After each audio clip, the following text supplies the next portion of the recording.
Hanoï, le carrefour de l'ancienne rue Paul Bert et du Petit Lac, à l'heure de la sortie d'usine.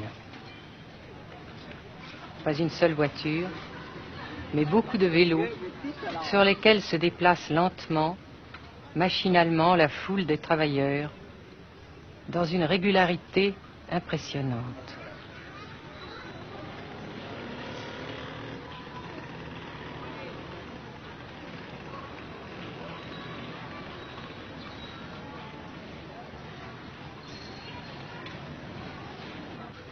La sensation que ce pays est anormal ne nous a pas quittés au Nord-Vietnam.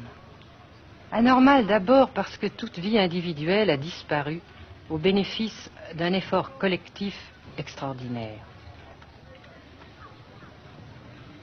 Dirigé d'une main de fer à l'intérieur d'un dispositif de sécurité draconien. Anormal ensuite parce que dans ce pays coupé en deux depuis 10 ans, un grand nombre de familles vivent le drame de la rupture qui alimente à sa façon la guerre du Sud. Est-ce que vous pensez, Monsieur le Président, qu'il y a une solution militaire à la guerre du Sud-Vietnam? Non. Parce que vous savez que le peuple vietnam, c'est en un. Et le pays du Vietnam, c'est un. Les Américains ont fait une guerre d'agression, comme qui dit, c'est une guerre non déclarée. Et, comme vous savez aussi, vous avez pu lire dans la presse, n'est-ce pas, mondiale, que plus la guerre prolonge, plus les Américains et leurs valets, n'est-ce pas, comment dire ça,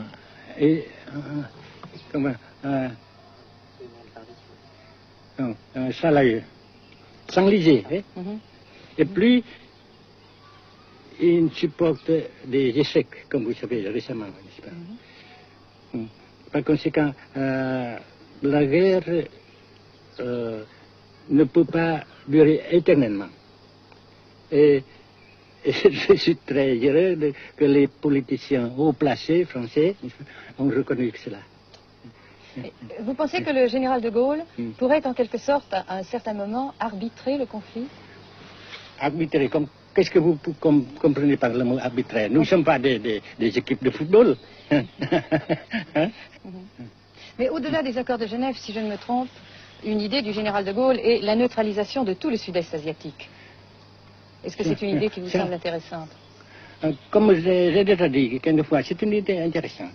Mais ça dépend encore de la volonté de ces peuples et la manière comment on procède à réaliser. C'est une grande question, n'est-ce pas? Et je ne peux pas dire que je suis d'accord. Et je ne dis pas que je ne suis pas d'accord, n'est-ce pas? Mais, parce que vous dites, par exemple, vous dites fleurs. Fleurs, il y a beaucoup de sortes de fleurs. Il y a des roses, et des blanches, des rouges, etc. Et il y a qui sont bons et d'autres qui ne sont pas bons. Mais on dit fleurs. Monsieur le Président, nous avons constaté avec chagrin qu'au cours de notre voyage au Nord-Vietnam, que l'influence française était devenue à peu près inexistante dans votre pays. Les moins de 25 ans ne comprennent plus du tout le français. Et je me demande si, à votre idée, des rapports peuvent se rétablir tels que la France continue à jouer une sorte de rôle culturel ici. Avec la France, surtout, et avec tous les autres pays. Nous voulons avoir une coopération amicale, culturelle, économique, etc.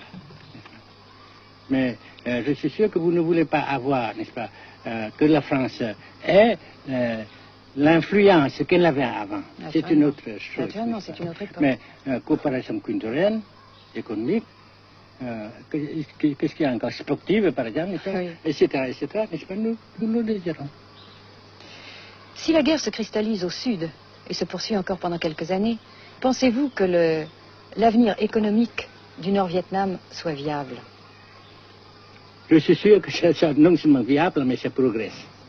Parce que vous avez vu vous-même, vous avez constaté vous-même qu'ici, nous travaillons beaucoup, notre peuple travaille beaucoup, avec abnégation, n'est-ce pas, et avec dévouement, avec enthousiasme.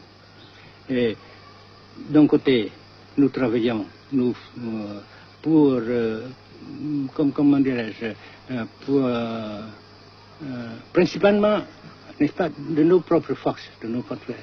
Et aussi, nous avons, n'est-ce pas, l'aide fraternelle des pays socialistes, n'est-ce pas. Alors, nous, jusqu'ici et après cela, n'est-ce pas, nous avons déjà réalisé des progrès. Pas très grand comme nous voulons, mais nous avons réalisé des progrès. Et dans l'avenir, nous progressons de même. Mais vous mentionnez l'aide des pays socialistes. Est-ce que cette aide ne s'est pas trouvée légèrement compromise à la suite du conflit idéologique entre la Russie et la Chine? Non, parce que ces questions, n'est-ce pas, différences idéologiques entre nos différents partis frères, c'est nos affaires intérieures. Ça passera. Et l'unité, ça se fera. Mais l'aide fraternelle continue et continuera. Et c'est très précieux pour nous. Bien sûr. Mais certains ont l'impression chez nous, Monsieur le Président, que le Nord-Vietnam se trouve actuellement assez isolé, asphyxié même, et que politiquement, il pourra difficilement éviter de devenir une sorte de satellite de la Chine. Qu'est-ce qu'on peut répondre à cela? Jamais.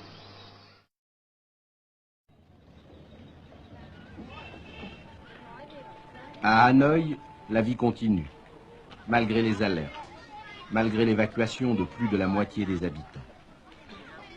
Les petits magasins de la rue de la Soie sont pour la plupart fermés.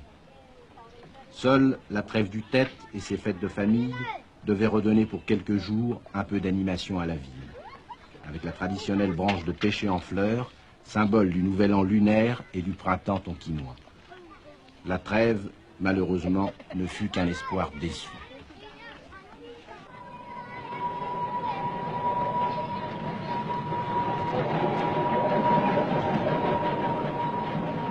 Dans les rues, de grands panneaux de propagande donnent les informations de guerre, les statistiques officielles et quotidiennes des pertes américaines.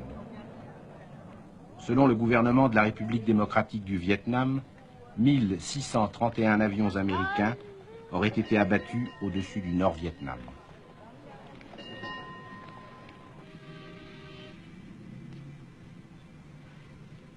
Le Grand Pont d'Oumer, construction métallique de 2 km de long à la sortie nord-est de Hanoï, assure toujours la traversée du fleuve Rouge. Sa sauvegarde est capitale. La défense antiaérienne du Vietnam, tant redoutée par les pilotes américains, dispose de nombreuses fusées solaires de fabrication soviétique. C'est la première fois que nous pouvons vous les montrer. Les rampes mobiles de lancement sont déplacées chaque nuit afin de déjouer les repérages.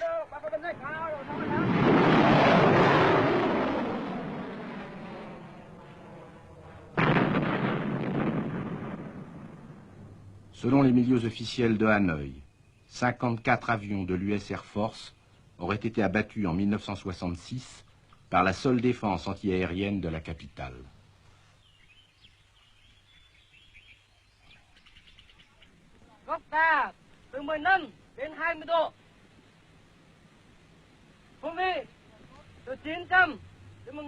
Pour la première fois également, nous avons pu voir les pilotes et les avions de chasse vietnamiens. Pour la plupart, leur formation a été assurée en URSS.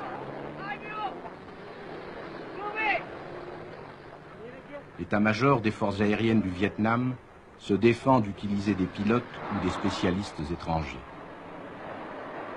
Les MiG-17 et 21 participent de plus en plus nombreux à la défense du Nord-Vietnam.